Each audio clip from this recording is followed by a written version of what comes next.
Coucou, bienvenue dans cette nouvelle vidéo, qui est très attendue puisque c'est l'aménagement d'un terrarium pour Iul, Isopod ainsi que Petite Cétoine, tout simplement parce que je vais faire un bac communautaire. Donc on en a parlé avec pas mal de personnes, surtout sur Instagram, donc je vous invite à m'y retrouver si c'est pas déjà fait. J'en profite pour vous glisser le nom d'Insta, je vous le mets quelque part sur l'écran. Donc on en a parlé, généralement les gens me posent des questions, savoir si c'est possible, tout ça. Donc du coup je vais répondre un peu dans cette vidéo à tout ça, en commençant par vous dire que oui, c'est possible de faire cohabiter Iul, Isopod et Petite Cétoine. Bien sûr on parle pas de grosses dynastes qui pourraient blesser les Iul et surtout les Iul, puisque les Isopodes encore ça va. Mais si vous partez sur de la Petite Cétoine, vous voyez à la fin, je me fais plaisir en mettant une petite Protaecia. Franchement super cool, je l'ai un petit peu montré sur Insta il me semble. Voilà, j'ai décidé de la rajouter, de mettre un petit couple dedans, pas plus. Parce que voilà, je voudrais pas qu'il y ait trop de larves dedans, même si il faudra que je check d'ici quelques mois le substrat, voir s'il y a des larves et tout. Mais voilà, j'ai mis qu'un seul couple pour éviter de déborder de larves. Après ça dépend bien sûr les espèces que vous mettez, certaines il n'y aura pas besoin, vous pouvez en mettre plus, etc. Vraiment choisissez en fonction de la taille de votre bac et du temps que vous avez à y accorder. Pour la cohabitation Isopod-Iul, il n'y a pas vraiment de recommandation puisque les Isopodes ne feront pas concurrence aux Iul. Voilà, c'est pas comme avec les escargots où là je conseille moins escargot-Iul, tout simplement parce que les escargots sont fouisseurs.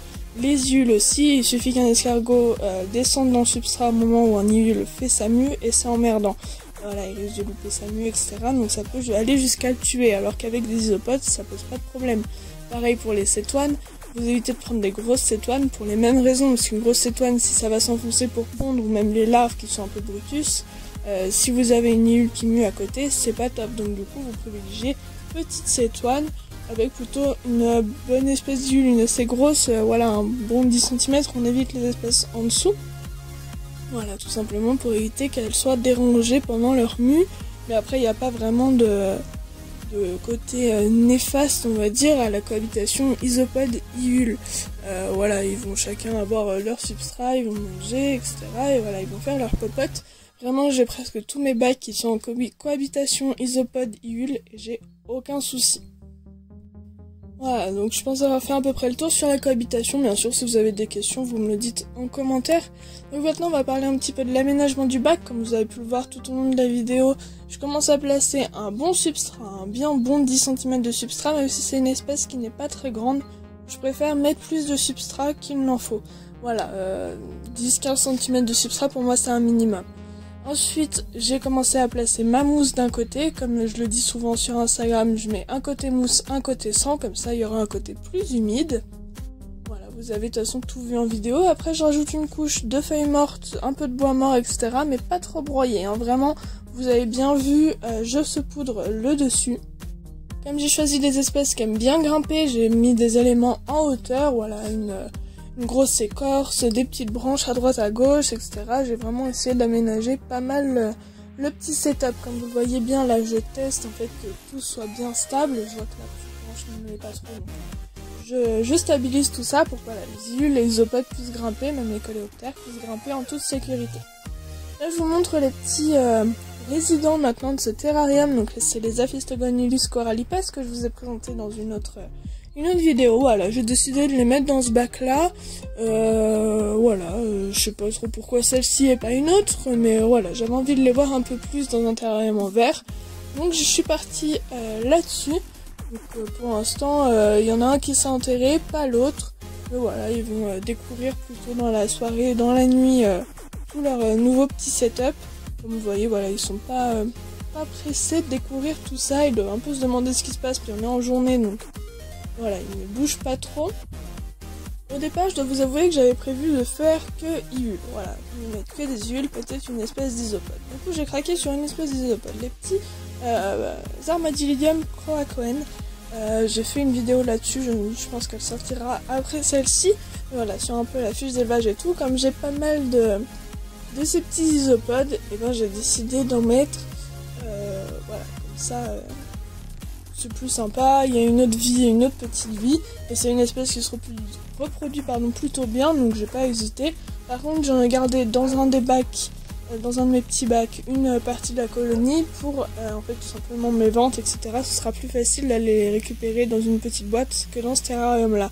Donc en fait les bêtes qui iront dans ce terrarium là, les naissances, tout ça, je pense pas y toucher, voilà, ça va se développer tout seul. Là, on a l'impression que je fais rien dans le terrarium, mais en fait, tout simplement, je récupère de la terre de l'ancien terrarium des Iules pour y mettre un petit peu de leur substrat pour les bactéries, tout ça. Comme j'ai pas repris entièrement leur substrat, je préfère rajouter un petit peu du leur pour tout ce qui est, voilà, bactéries, colomboles, etc. Il y a pas mal de vie dans ce terra, donc j'ai rajouté tout ça. Alors place maintenant aux isopodes, voilà, je vous montre un peu l'espèce, tout ça. J'en place une bonne vingtaine, je pense, je ne sais pas exactement combien. Voilà, après je prends une bonne poignée dans le bac, tout ça. Je les place dedans, ils vont vite se cacher. J'ai réussi à filmer 2-3 séquences où on les voit, mais voilà, pour l'instant, il va falloir qu'ils fassent leur petite vie tranquille en dessous. Donc au début, si vous voyez pas vos espèces, il n'y a aucun problème, vraiment, ils vont aller se cacher. Voilà, petit à petit, vous les verrez plus au départ. C'est vraiment pas un souci si vous les voyez pas, ça veut pas forcément dire qu'ils sont mal, justement, c'est qu'ils découvrent un petit peu en bas avant, voilà, voir s'ils sont en sécurité dans un nouvel endroit, etc. Donc vraiment, si vous ne les voyez pas, ne paniquez pas, c'est pas grave.